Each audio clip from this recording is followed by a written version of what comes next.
Dear Patriots, before the news starts, please subscribe to our patriotic channel by clicking the subscribe button.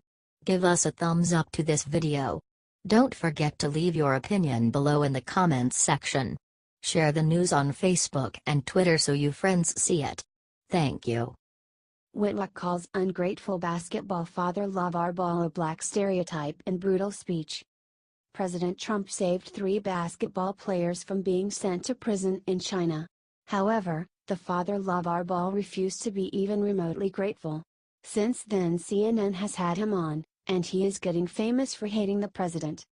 Recently his son, Los Angeles Lakers rookie Lonzo Ball gave LaVar $400,000 which he immediately spent on a $400,000 Rolls Royce. Fox Sports 1's Speak for Yourself co-host Jason Whitlock went after Ball and explained why he is a stereotype. LaVar Ball was supposed to be this disruptor. He's taking on the NCAA, he's taking on the NBA, he's taking on Nike and Under Armour and Adidas. He's going to reconfigure the way everything's done, explained Whitlock. LaVar Ball is the perfect black father, he's involved with his kids, blah, blah, blah, blah blah. LaVar Ball is a stereotype, bottom line. That's all that is. That's a stereotype. Get some money, blow it on a Rolls Royce, a Lamborghini, a Ferrari, a $5.2 million mansion in Chino Hills. He's a stereotype, said Whitlock. Doug Gottlieb agreed as well. I think they're more likely to go broke than anything else, Gottlieb stated. I think instead of being a great rags to riches tale, it's rags to riches, back to rags tale. That is the most likely conclusion, said Gottlieb.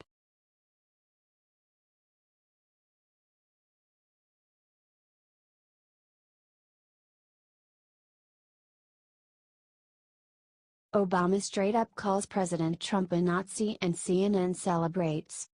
While other former presidents have resigned and stayed out of politics after their terms were over, Obama is going out of his way to insult President Trump.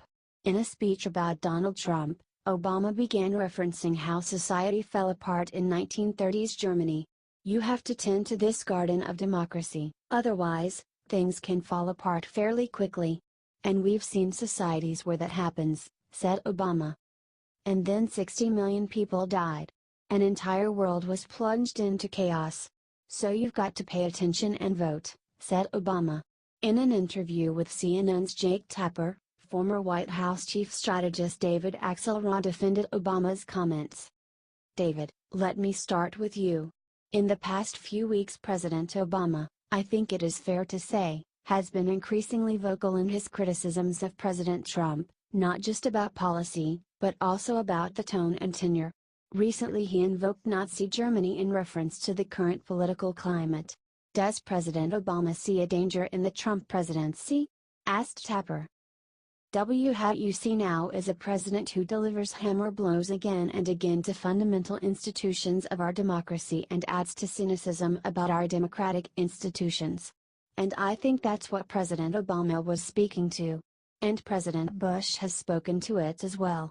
Policies change, views are different, that's part of the system. But our institutions have to be sustained. And that is something that this president doesn't always appreciate, responded Axelrod.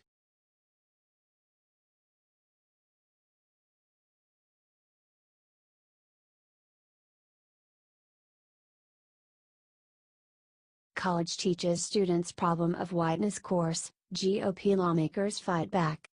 The University of Wisconsin-Madison is teaching a class called The Problem of Whiteness. Surprisingly the professor, Damon Sajnani, is white. The course teaches students how white people are racist and whiteness is horrible. Critical whiteness studies aims to understand how whiteness is socially constructed and experienced in order to help dismantle white supremacy. Our class will break away from the standard US-centric frame, and consider how whiteness is constructed globally, with particular attention to paradigmatic cases like South Africa, says the course description. Whereas disciplines such as Latino, African, and Asian American studies focus on race as experienced by non-whites, whiteness studies considers how race is experienced by white people. It explores how they consciously and unconsciously perpetuate institutional racism and how this not only devastates communities of color but also perpetuates the oppression of most white folks along the lines of class and gender, says the description. In this class, we will ask what an ethical white identity entails, what it means to be #woke, and consider the journal Race Trader's motto, "Treason to whiteness is loyalty to humanity," it says. Several GOP lawmakers are speaking out against the class. I am extremely concerned that UW-Madison finds it appropriate to teach a course called, "The Problem of Whiteness," with the premise that white people are racist, said Wisconsin State Representative Dave Murphy. Murphy also claimed that the teacher condones violence against law enforcement and compares white voters to the KKK.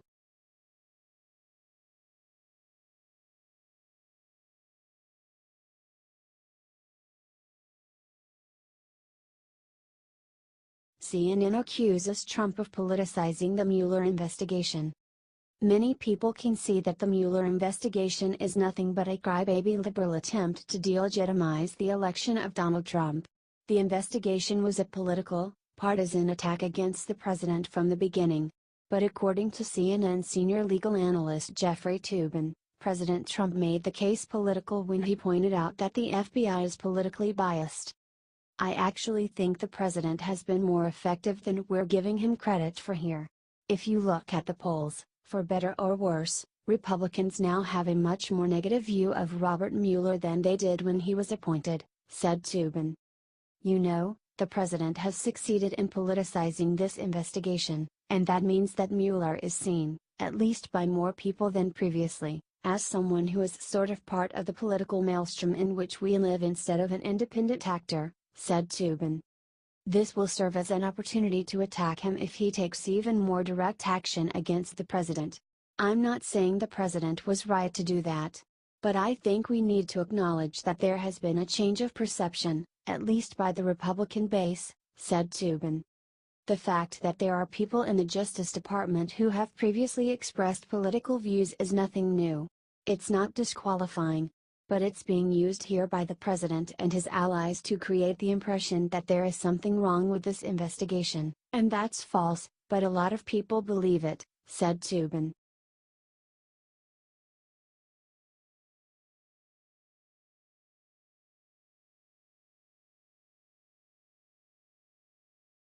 Al Sharpton calls Trump a symbol of northern bigotry, then he got hit with truth about himself.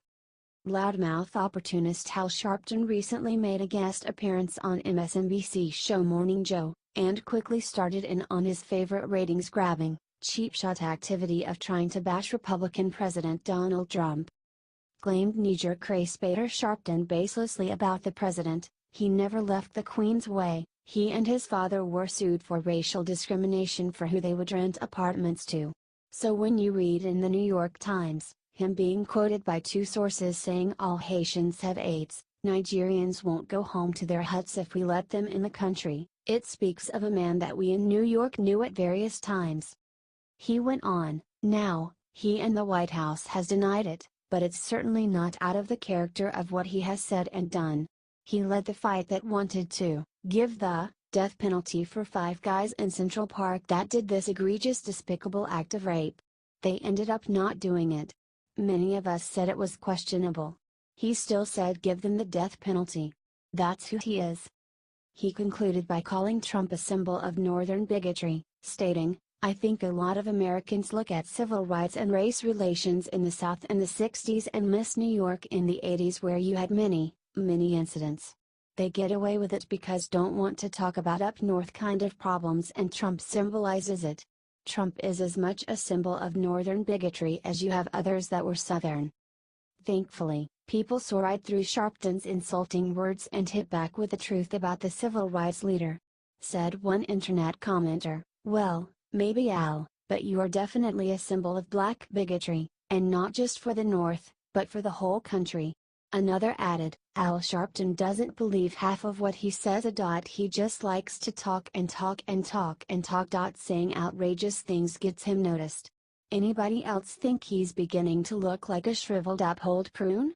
Do you think Al Sharpton is an idiot?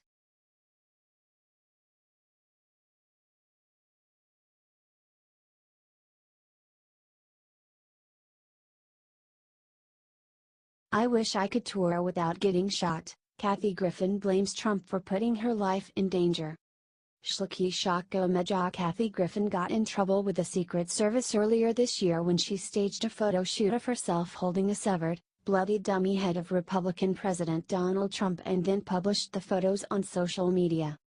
Griffin's career suffered as a result of this disgusting provocation. She lost her annual high-profile job co-hosting CNN's New Year's Eve celebration, and she has had the majority of her well-paid stand-up comedy gigs cancelled. Instead of taking stock of her grave error in judgment, Griffin is now blaming Trump for the fact that her career has been destroyed. Complained Griffin about the flack that followed her severed head photos going viral, but the president's Twitter feed is the greatest programming director ever. The minute he tweeted that tweet about me, it was literally breaking news on every channel. She whined, it was very soon after the commie firing. He, Trump, absolutely used me as a tool to distract from his bad news of the day. After that, I had to go offline because of the death threats. He didn't use my handle in his tweet, so he didn't have my followers coming after him. Kathy then claimed that her obvious publicity stunt would not have been a news story if not for Donald Trump. She said, I think it would have been gone in a week without his tweet.